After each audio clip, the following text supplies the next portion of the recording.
ವೈದೇಹಿ ಭಾಗ 20. ವರುಣ್ ತನ್ನ ಗೆಳೆಯನ ಹೆಗಲ ಮೇಲೆ ಕೈ ಹಾಕಿಕೊಂಡು ಹೋಗುವುದನ್ನು ನೋಡಿದ ವಿಹಾಂಗ್, ಹೋಗು ಹೋಗು, ಇವತ್ತಿದೆ ನಿನಗೆ ಮಾರಿ ಹಬ್ಬ. ನನ್ನ ತಂಗಿಗೆ ಪ್ಲಾಸ್ಟಿಕ್ ಹಾವು ಹಾಕಿ ಹೆದರಿಸ್ತೀಯಾ? ಇನ್ಯಾವತ್ತೂ ನನ್ನ ತಂಗಿ ಸಹವಾಸ ಬರಬಾರ್ದು, ಆ ಥರ ನಿನಗೆ ಬುದ್ಧಿ ಕಲಿಸ್ತೀನಿ ಅಂತ ತನ್ನ ಮನಸ್ಸಿನಲ್ಲಿ ಅಂದುಕೊಂಡು ಅವನು ಕೂಡ ಪ್ರೇಯರ್ ಹಾಲಿಗೆ ಹೋಗುತ್ತಾನೆ. ಆ ದಿನ ಕೊನೆಯ ಪಿರಿಯಡಲ್ಲಿ ವರುಣ್ ಕ್ಲಾಸಿಗೂ ಹಾಗೆ ವಿಹಾನ್ ಕ್ಲಾಸಿಗೂ PE ಪಿರಿಯಡ್ ಇತ್ತು. ಎಲ್ಲ ಮಕ್ಕಳು ಆಟ ಆಡಲು ಪ್ಲೇಗ್ರೌಂಡಿಗೆ ಬಂದಿದ್ದರು. ಆಗ ವಿಹಾನ್ ವರುಣನ್ನು ನೋಡಿ ಇದೇ ಸರಿಯಾದ ಸಮಯ ಅಂತ ಸ್ಪೋರ್ಟ್ಸ್ ರೂಮಿಗೆ ಹೋಗಿ ಕ್ರಿಕೆಟ್ ಆಡಲು ಬೇಕಾದಂತಹ ಥಿಂಗ್ಸ್ನ ತೆಗೆದುಕೊಂಡು ಪ್ಲೇಗ್ರೌಂಡಿಗೆ ಬರುತ್ತಾನೆ. ಒಂದು ಟೀಮ್ ಮಾಡಿಕೊಂಡು ಕ್ರಿಕೆಟ್ ಆಡಲು ಶುರು ಮಾಡುತ್ತಾನೆ. ತಾನೇ ಬೇಕು ಬೇಕು ಅಂತ ಬ್ಯಾಟಿಂಗ್ ಮಾಡಲು ಹೋಗುತ್ತಾನೆ. ಕ್ರಿಕೆಟ್ ಕೋಚಿಂಗ್ ತೆಗೆದುಕೊಂಡು ಸ್ವಲ್ಪ ಎಕ್ಸ್ಪರ್ಟ್ ಆಗಿದ್ದ ವಿಹಾಂಗ್ ಬೇಕು ಅಂತಾನೆ ವರುಣ್ ಕಡೆ ಬೀಸಿ ಹೊಡೆಯುತ್ತಾನೆ. ಬಾಲ್ ಹೋಗಿ ವರುಣ್ ಬೆನ್ನ ಮೇಲೆ ಸರಿಯಾಗಿ ಬೀಳುತ್ತದೆ. ಯಾರು ತನಗೆ ಹೊಡೆದಿದ್ದು ಎಂದು ತಿರುಗಿ ನೋಡಿದ ವರುಣ್ ಅಲ್ಲಿ ವಿಹಾನನ್ನು ನೋಡಿ ಜಗಳ ಮಾಡಲು ಬರುತ್ತಾನೆ. ಯಾಕೋ ನನಗೆ ಹೊಡೆದೆ? ನಾನಿಲ್ಲಿ ಗೇಮ್ ಆಡ್ತಾ ಇರೋದು ನಿನ್ನ ಕಣ್ಣಿಗೆ ಕಾಣಿಸಲ್ವಾ? ದೂರ ಹೋಗಿ ಆಟ ಆಡಿ ಎಂದು ಬೈಯುತ್ತಾನೆ ವರುಣ್. ಅಷ್ಟು ಹೊಡೆದದ್ದು ವಿಹಾನ್ಗೆ ಸಾಕು ಅನಿಸಲಿಲ್ಲ. ಅದಕ್ಕೆ ಸಾರಿ ಕೇಳುವವನಂತೆ, ಸಾರಿ ಕಣೋ, ನೋಡಲಿಲ್ಲ ಅಂತ ಮತ್ತೊಮ್ಮೆ ಸಾರಿ ಕೇಳಿ ಕ್ರಿಕೆಟ್ ಆಡಲು ಹೋಗುತ್ತಾನೆ. ತಕ್ಷಣ ಅವನು ಏನೋ ರಿಯಾಕ್ಟ್ ಮಾಡುವ ಅಂತ ಮೊದಲೇ ವರುಣ್ ಫ್ರೆಂಡ್ ಬೇಗ ಬರುವಂತೆ ಕರೆಯುತ್ತಾನೆ. ತನ್ನ ಮಾತುಗಳನ್ನು ನಿಲ್ಲಿಸಿ ಮತ್ತೆ ಅವನು ತನ್ನ ಸ್ನೇಹಿತರ ಜೊತೆ ಸೇರಿಕೊಳ್ಳುತ್ತಾನೆ ವರುಣ್. ಸ್ವಲ್ಪ ಸಮಯದ ನಂತರ ಮತ್ತೆ ಅವನಿಗೆ ಗುರಿ ಮಾಡಿ ಹೊಡೆಯುತ್ತಾನೆ ವಿಹಾನ್. ಈಗ ಸರಿಯಾಗಿ ಬಾಲ್ ಬಿದ್ದಿತ್ತು. ಅದು ಹೊಡೆದ ರಭಸಕ್ಕೆ ವರುಣ್ ತಲೆ ಧಿಮ್ ಹಿಡಿದಿತ್ತು. ಸ್ವಲ್ಪ ಹೊತ್ತು ಸುಧಾರಿಸಿಕೊಂಡು ಮತ್ತೆ ವಿಹಾನ್ ಕಡೆ ಬರುತ್ತಾನೆ. ಸರಿಯಾಗಿ ಆಟ ಆಡೋಕ್ಕೆ ಬರಂಗಿದ್ರೆ ಆಡು, ಇಲ್ಲಾಂದರೆ ಹೋಗ್ತಾ ಇರು. ಸುಮ್ಮನೆ ಅಕ್ಕಪಕ್ಕ ಇರೋರಿಗೆಲ್ಲ ಹೊಡೆದು ಯಾಕೆ ಏಟು ಮಾಡ್ತಾ ಇದೆಯಾ ಎಂದು ರೇಗುತ್ತಾನೆ. ಹೋ, ಹಾಗಾದರೆ ತಮಗೆ ಚೆನ್ನಾಗಿ ಗೊತ್ತೇನೋ ಕ್ರಿಕೆಟ್ ಆಡೋದು. ಅಷ್ಟು ತಾಕತ್ ಇರೋನು ನನ್ನ ಜೊತೆ ಆಟ ಆಡಿ ಗೆಲ್ಲು ನೋಡೋಣ ಎಂದು ವಿಹಾನ್ ವರುಣ್ಗೆ ಸವಾಲು ಹಾಕುತ್ತಾನೆ. ಪೋಲಿ ಹುಡುಗರ ಜೊತೆ ತಾನು ಕ್ರಿಕೆಟ್ ಆಟ ಆಡಿ ಅಭ್ಯಾಸದಿಂದ ವರುಣ್ ತಾನು ಗೆದ್ದೇ ಗೆಲ್ತೀನಿ ಅನ್ನುವ ವಿಶ್ವಾಸದಿಂದ ಸರಿ ಆಯಿತು ಅಂತ ಒಪ್ಪಿಕೊಂಡು ಕ್ರಿಕೆಟ್ ಆಡಲು ಅವನ ಟೀಮನ್ನು ಕರೆದುಕೊಂಡು ಹೋಗುತ್ತಾನೆ. ಬೇರೆ ಹುಡುಗರು ಬ್ಯಾಟಿಂಗ್ ಮಾಡುವಾಗ ನೀಟಾಗಿ ಬೌಲಿಂಗ್ ಮಾಡಿದ್ದ ವಿಹಾಂಗ್, ಆದರೆ ವರುಣ್ ಬಂದ ನಂತರ ಬ್ಯಾಟ್ಸ್ಗೆ ತಾಗುವ ಬದಲು ವರುಣ್ ಬಾಡಿ ಪೂರ್ತಿ ಟಚ್ ಮಾಡಿಕೊಂಡು ಹೋಗುತ್ತಿತ್ತು. ಒಂದು ಸಾರಿ ಕೈಗೆ, ಒಂದು ಸಾರಿ ಕಾಲಿಗೆ, ಒಂದು ಸಾರಿ ತಲೆಗೆ. ಹೀಗೆ ಅವನ ಬೌಲಿಂಗಿಂದ ವರುಣ್ ಏಟು ತಿಂತಾನೇ ಇದ್ದ. ಇಷ್ಟಾದರೂ ಸಹ ವರುಣ್ಗೆ ಅವನು ತನಗೆ ಬೇಕು ಅಂತಲೇ ಹೊಡಿತಾ ಇದ್ದಾನೆ ಅನ್ನೋದು ಅವನಿಗೆ ತಿಳಿಯಲೇ ಇಲ್ಲ.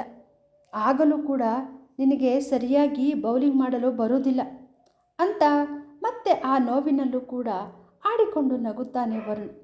ಸರಿ ಆಯಿತು, ಈಗ ನಾನು ಬ್ಯಾಟಿಂಗ್ ಮಾಡ್ತೀನಿ, ಬೌಲಿಂಗ್ ಮಾಡೋದು ಹೇಗೆ ಅಂತ ತೋರಿಸಿಕೊಡು ಅಂತ ಹೇಳಿ ಅವನ ಕೈಗೆ ಬಾಲ್ ಕೊಡುತ್ತಾನೆ ವರುಣ್. ವರುಣ್ ಬೌಲಿಂಗ್ ಮಾಡಿದ ನಂತರ ಬಾಲಿಗೆ ಹೊಡೆಯಲು ಹೋದ ವಿಹಾಂಗ್ ಬೇಕು ಅಂತಲೇ ಬ್ಯಾಟನ್ನು ಜೋರಾಗಿ ಬಿಟ್ಟು ಬಿಡುತ್ತಾನೆ. ಅದು ಹೋಗಿ ವರುಣ್ ಕಾಲಿಗೆ ಸರಿಯಾಗಿ ಬಿದ್ದಿತು. ನೋವು ತಡೆಯಲಾರದೆ ವರುಣ ಅಮ್ಮ ಎಂದು ಕಿರಿಚಿಕೊಂಡು ಕೆಳಗೆ ಬೀಳುತ್ತಾನೆ. ತಕ್ಷಣ ಎಲ್ಲ ಹುಡುಗರು ವರುಣನ ಹತ್ತಿರ ಓಡಿ ಬರುತ್ತಾರೆ. ಆದರೆ ವಿಹಾಂಗ್ ಮುಖದ ಮೇಲೆ ಸ್ಮೈಲ್ ತಂದುಕೊಂಡು ನಂತರ ವರುಣ್ ಹತ್ತಿರ ಏನು ತಿಳಿಯದವನ ರೀತಿ, ಏನಾಯಿತು ವರುಣ್, ಬ್ಯಾಟ್ ಜೋರಾಗಿ ಹೊಡಿತಾ? ಸಾರಿ ಕಣೋ, ಕೈ ಸ್ಲಿಪ್ಪಾಗಿ ಬ್ಯಾಟ್ ಬಿಟ್ಬಿಟ್ಟೆ, ಸಾರಿ ಅಂತ ಹೇಳಿ ಏಟ್ ಆದ ಜಾಗಕ್ಕೆ ಮತ್ತೆ ಜೋರಾಗಿ ಟಚ್ ಮಾಡ್ತಾನೆ. ಮತ್ತೆ ಆ ನೋವು ತಡೆಯಲಾರದೆ ವರುಣ್ ಅಮ್ಮ, ಏಟಾಗಿರೋ ಜಾಗದ ಮೇಲೆ ಕೈ ಹೊಡ್ತಾ ಇದೆಯಲ್ಲೋ, ತೆಗಿಯೋ ಕೈನ ಅಂತ ನೋವಿನಿಂದ ಹೇಳುತ್ತಾನೆ. ಅಷ್ಟರಲ್ಲಿ ಯಾರೋ ಹುಡುಗರು ಹೋಗಿ PE ಸರ್ಗೆ ವಿಷಯವನ್ನು ತಿಳಿಸುತ್ತಾರೆ. ತಕ್ಷಣ ಬಂದ PE ಸರ್ ಅಲ್ಲಿ ನಡೆದ ವಿಚಾರವನ್ನು ತಿಳಿಸುತ್ತಾರೆ. ವಿಹಾಂಗ್ ಯಾವತ್ತೂ ಕೆಟ್ಟ ಹುಡುಗ ಎಂದು ಕರೆಸಿಕೊಳ್ಳದೆ ಇದ್ದ ಕಾರಣ ಬೈ ಮಿಸ್ಸಾಗಿ ಆಗಿದೆ ಅಂತ ಹೇಳಿ ವರುಣಿಗೆ ಫಸ್ಟ್ ಏಡ್ ಮಾಡಿಸಿ ಆಟ ಆಡುವಾಗ ಇದೆಲ್ಲ ಕಾಮನ್ ಅಂತ ಹೇಳಿ ತರಗತಿಗೆ ಕರೆದುಕೊಂಡು ಹೋಗಲು ವಿಹಾನ್ಗೆ ಹೇಳುತ್ತಾರೆ. ವಿನಯ ವಿದ್ಯಾರ್ಥಿಯಂತೆ ವಿಹಾನ್ ಆಯಿತು ಸರ್ ಅಂತ ಹೇಳಿ ವರುಣನ್ನು ಕರೆದುಕೊಂಡು ಅವನ ತರಗತಿಯ ಹತ್ತಿರ ಹೋಗುತ್ತಾನೆ. ನಂತರ ವರುಣ್ ಕಡೆ ತಿರುಗಿ, ಇನ್ನೊಂದು ಸಾರಿ ನೀನು ನನ್ನ ತಂಗಿ ಸಹವಾಸಕ್ಕೆ ಬಂದರೆ ಇವತ್ತು ಕಾಲು ಬರೀ ಏಟ್ ಮಾಡಿದ್ದೀನಿ, ಇದೇ ಥರ ರಿಪೀಟ್ ಮಾಡಿದ್ರೆ ಮುರ್ದೆ ಕಳಿಸ್ಬಿಡ್ತೀನಿ, ಲೈಫಲ್ಲಿ ಯಾವತ್ತೂ ಎದ್ದು ನೀನು ಓಡಾಡಬಾರ್ದು, ಆ ಥರ ಮಾಡ್ತೀನಿ, ಹುಷಾರ್, ಇದು ಸ್ಯಾಂಪಲ್ ಅಷ್ಟೇ ಅಂತ ಹೇಳಿ ಅವನು ತರಗತಿಯಲ್ಲಿ ಕೂರಿಸಿ ತನ್ನ ಆಟವನ್ನು ಮುಂದುವರಿಸಲು ಹೊರಟು ಹೋಗುತ್ತಾನೆ. ಆಗ ವರುಣನಿಗೆ, ಅಂದರೆ ಇವನು ಇಷ್ಟೊತ್ತನಕ ನನಗೆ ಹೊಡೆದದ್ದು ನಾನು ಅವನ ತಂಗಿಗೆ ಹೆದರಿಸಿದ ವಿಚಾರ ತಿಳಿದು ಇವನು ಈ ರೀತಿ ತನಗೆ ಮಾಡಿದ ಎಂಬುದು ತಿಳಿಯುತ್ತದೆ. ಯಪ್ಪ, ಅವನ ತಂಗಿ ಸಹವಾಸ ಬೇಡ, ಯಾರು ಸಹವಾಸಕ್ಕಾದರೂ ಹೋದ್ರೂ ಅವಳ ಸಹವಾಸ ಮಾತ್ರ ಬೇಡ ಎಂದು ತನ್ನ ಮನಸ್ಸಿನಲ್ಲೇ ನಿರ್ಧಾರ ಮಾಡುತ್ತಾನೆ. ಇದೇ ನಿರ್ಧಾರ ಮುಂದೆ ಕೂಡ ಇರುತ್ತಾ? ನನಗಂತೂ ಗೊತ್ತಿಲ್ಲಪ್ಪ. ಮನೆಗೆ ಹೋದ ಮೇಲೆ ಏನಂತ ಹೇಳೋದು? ಇರೋ ವಿಚಾರ ಅಪ್ಪನಿಗೆ ಹೇಳಿದ್ರೆ, ನೀನು ಏಟ್ ತಿನ್ಕೊಂಡು ಬಂದ್ಯಾ, ಕೈಲಾಗದೆ ಇರೋನು ಅಂತ ಆಡ್ಕೋತಾರೆ. ಅಮ್ಮನಿಗೆ ಹೇಳಿದ್ರೆ, ನೀನು ಯಾಕೆ ಅವನ ತಂಗಿಗೆ ಆ ರೀತಿ ಹೆದರಿಸ್ದೆ, ಅದಕ್ಕೆ ಅವನು ಈ ರೀತಿ ಥರ ಮಾಡ್ದ ಅಂತ, ಇನ್ಮೇಲೆ ಹಾಗೆಲ್ಲ ಮಾಡಬೇಡ ಅಂತ ನನಗೆ ಬುದ್ಧಿ ಹೇಳ್ತಾರೆ. ಅವರಿಗೆ ಹೇಳೋ ಬದಲು ಸುಮ್ಮನೆ ಆಗೋದೇ ಬೆಟರ್. ಏನಾದರೂ ಗೊತ್ತಾಗಿ ಕೇಳಿದ್ರೆ, ಏನಾದರೂ ಸುಳ್ಳು ಹೇಳಿದ್ರೆ ಆಯಿತು ಅಂತ ಹೇಳಿಕೊಂಡು ತನ್ನ ಜಾಗದಲ್ಲಿ ಹೋಗಿ ಕುಳಿತುಕೊಳ್ಳುತ್ತಾನೆ. ಸಂಜೆ ಮನೆಗೆ ಕುಂಟುಕೊಂಡೇ ಬಂದ ಮಗನನ್ನು ನೋಡಿದ ಶಾಂತಿಗೆ ಭಯವಾಗುತ್ತದೆ. ತಕ್ಷಣ ಮಗನ ಹತ್ತಿರ ಬಂದು, ಏನಾಯಿತು ಮಗನೇ, ಯಾಕೋ ಕುಂತ್ಕೊಂಡು ಬರ್ತಾ ಇದೆಯಾ, ಮುಖದ ಮೇಲೆಲ್ಲ ಏಟಾಗಿದೆ ಎಂದು ಗಾಬರಿಯಲ್ಲಿ ಕೇಳುತ್ತಾಳೆ.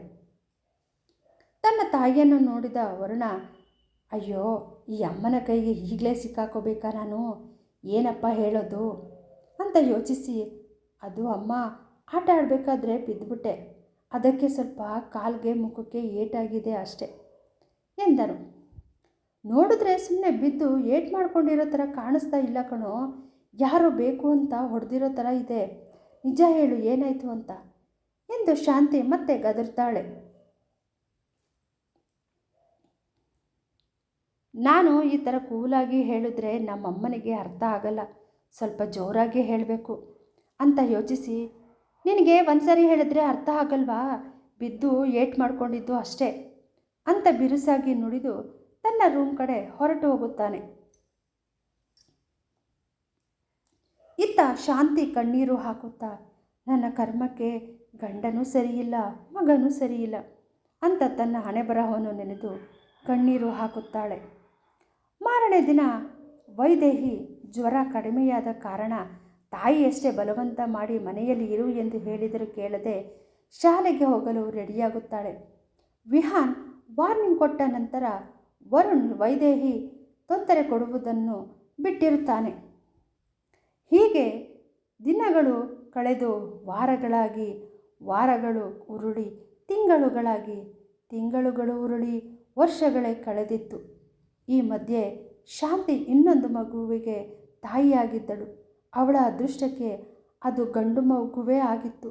ಹಾಗಂತೂ ಶೇಖರ ನಾನು 2 ಗಂಡು ಮಕ್ಕಳ ತಂದೆ ಎಂದು ಬೀಗುತ್ತಿದ್ದನು.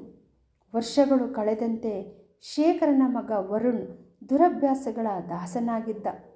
ಅವನು ಎಷ್ಟೇ ಕೆಟ್ಟ ಅಭ್ಯಾಸಗಳನ್ನು ಬೆಳೆಸಿಕೊಂಡರೂ ಶೇಖರ ಮಗನಿಗೆ ಒಂದು ಮಾತನ್ನು ಹೇಳುತ್ತಾ ಇರಲಿಲ್ಲ.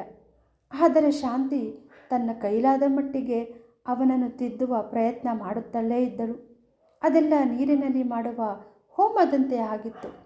ಸದ್ಯಕ್ಕೆ ಶಾಂತಿ 2ನೇ ಮಗ ಶಾಂತಿಯ ರೀತಿ ಒಳ್ಳೆಯ ಹುಡುಗನಾಗಿದ್ದ. ತನ್ನ 2ನೇ ಮಗನನ್ನು ಹೆಚ್ಚಾಗಿ ದೊಡ್ಡ ಮಗನ ಹತ್ತಿರ ಬಿಡದೆ ತನ್ನ ಜೊತೆ ಇರಿಸಿಕೊಂಡು ಅದಕ್ಕೆ ಒಳ್ಳೆಯ ಸಂಸ್ಕಾರವನ್ನು ಕಲಿಸುವಲ್ಲಿ ಸಫಲವಾಗಿದ್ದಳು ಶಾಂತಿ. ಕತೆ ಮುಂದುವರಿಯುತ್ತದೆ.